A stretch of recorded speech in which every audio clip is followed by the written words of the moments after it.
Hey everyone, welcome back to the Hardcore Fab Shop. On today's video, back to work on the Jeep rod.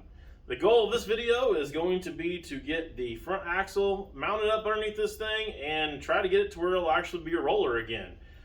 So a lot's happened with the motor and tranny since you guys seen it last. Like I said, we've got it mounted and actually stuck down in here, but I've actually changed the location of it because there was still a gap there at the back of the distributor that I didn't really like, that we were going to plan on filling in. And then there was also kind of a height issue there that I didn't really like as well. So I went ahead and just said, you know what, we're already at this point. We already have to change that cross member, everything back there in the back anyways. Let's just make it all the way I wanted to make it. So we went ahead and moved the motor down a little bit and back a little bit. And that's going to actually help out with a bunch of different stuff. Like I said, that, gap there along the firewall, that's going to take care of a lot of that.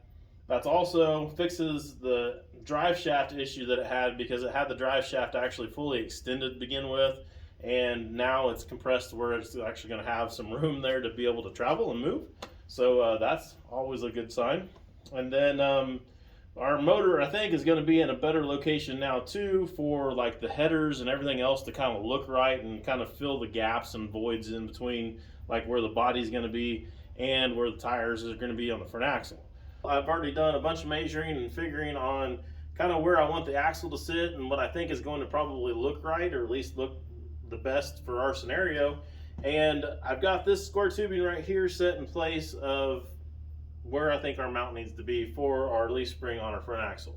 So we had another piece of square tubing up here originally that I just kind of randomly tacked on there to hold our chassis up here in the front square while we were doing everything else back there.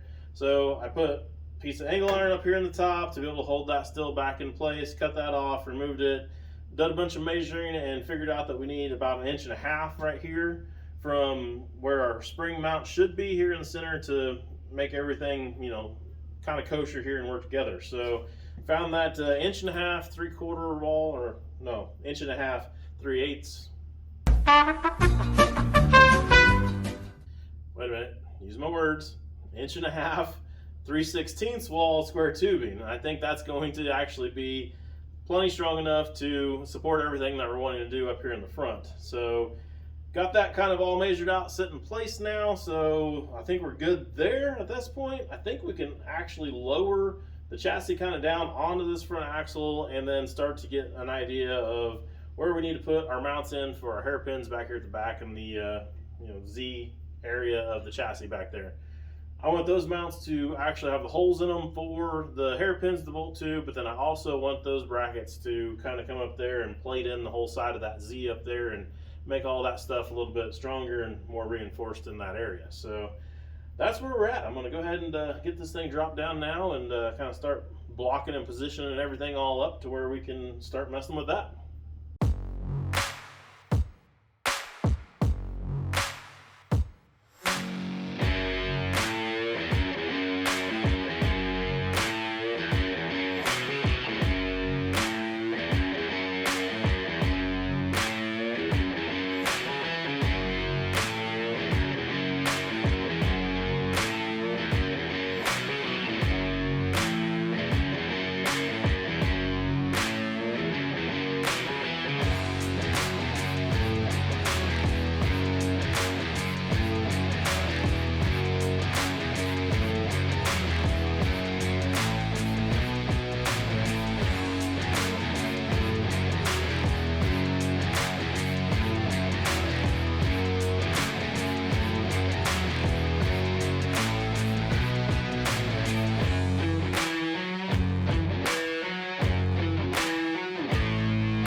Well, the front axle looked good enough that I decided I was going to go ahead and throw the body back on here when you guys weren't looking.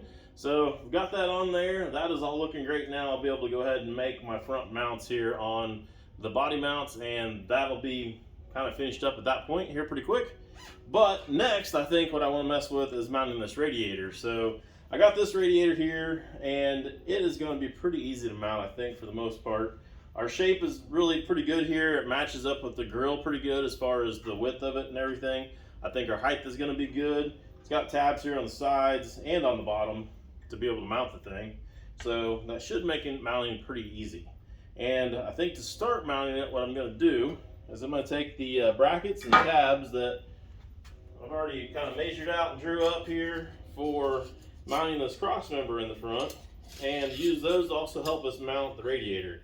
So I've got this plate here. It's going to go right here along the side. Just boom right there on there. That's going to cap off the end of the square tubing. Also help give that some bracing in there to keep the square tubing from rolling around. And then on the side of that, I've got these pieces that are going to go right here along the side. Oops. Along the side, kind of like that. That's also going to give us a nice gusset in there to keep the front end from racking anywhere. And I think I made it long enough to where we can use this side over here to be able to throw a hole in it and mount a radiator.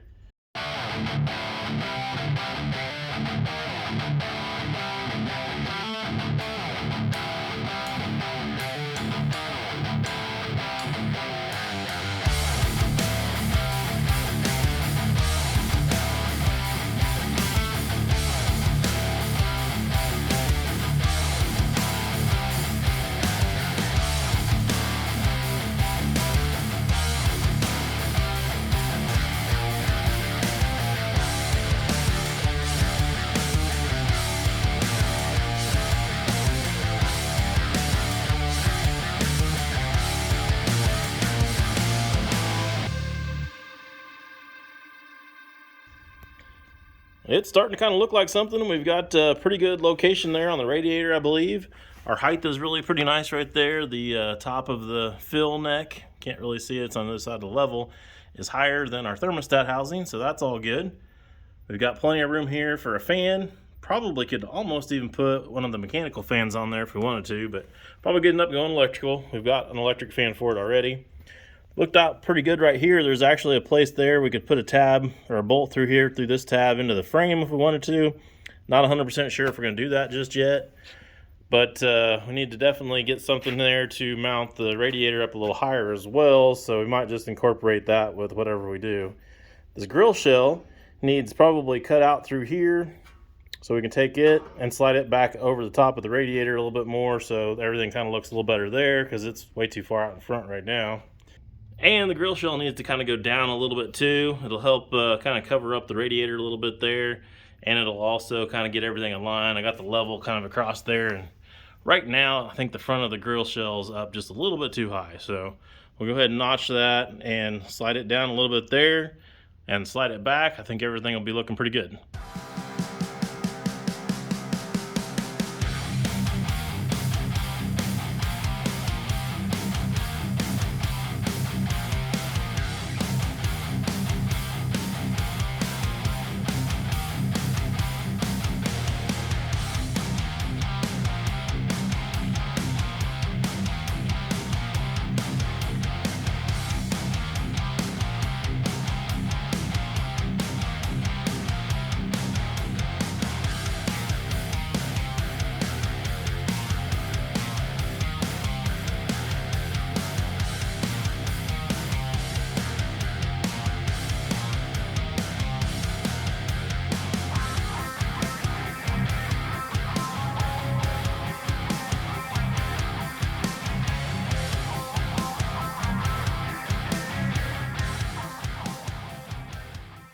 That's getting closer to where we want it. I got the grill back in there quite a long ways now, so it's actually got the radiator looking like it's part of the grill, so that's what we're trying to go for here. Now this side's got this little angled piece here, so we're gonna have to do something where we can break that and bend it, you know, back around and kind of mimic the side of this here bracket a little bit better. But we've got it looking pretty decent overall, so I think we can go ahead and do that next. There was one little spot over here as well that I had to cut and trim out for this tab to come through, so probably have to build something out here to be able to bolt this all together. And then I'm thinking that it's probably going to end up with some kind of like a square tubing or something that's going to come down and go down and attach to the frame so that we can actually mount this whole thing all together and make it pretty rigid. So I went ahead and made a quick little slice there, another one on the bottom, got that piece folded over, and now that actually looks really good around that radiator. I'm digging the way that is turning out, so I think I'm going to be pretty happy with that. I'm also happy with the height of this. As it went back, it's somehow kind of moved, and now it's actually pretty close to being right in line with the top of the radiator, so that works out pretty good. Be able to put a piece across here and cap everything, kind of hide most of the radiator in there, and then you won't even hardly see it at that point. So that's going to work out quite well. And since it's all working so well, then I think we're at the point where I need to tear everything all apart here. Go ahead and get that cross member all welded up real good, throw a few more gussets on it, and have that ready for when I get some bolts in, be able to bolt that front spring in there and actually have this thing roll around. But until I get those bolts, I don't want to really probably try to take any chances of rolling it around. So I'm going to go ahead and work on all of that stuff, get all that finalized up there before we shoot our next video, because that stuff's pretty straightforward. I think everybody kind of gets where I'm going with all of that now. So be looking for the next one though, because we're going to be knocking out some more of the fun things that we've got left to do on this thing. And if you haven't yet checked out the rest of the build here, I'll go ahead and throw you guys a link to that playlist up here so you guys can check out the full build on this thing. And some of the other cool stuff that we've got going on here in the channel, we'll put right here. So thank you guys for watching, and we'll see you guys over there on one of those videos.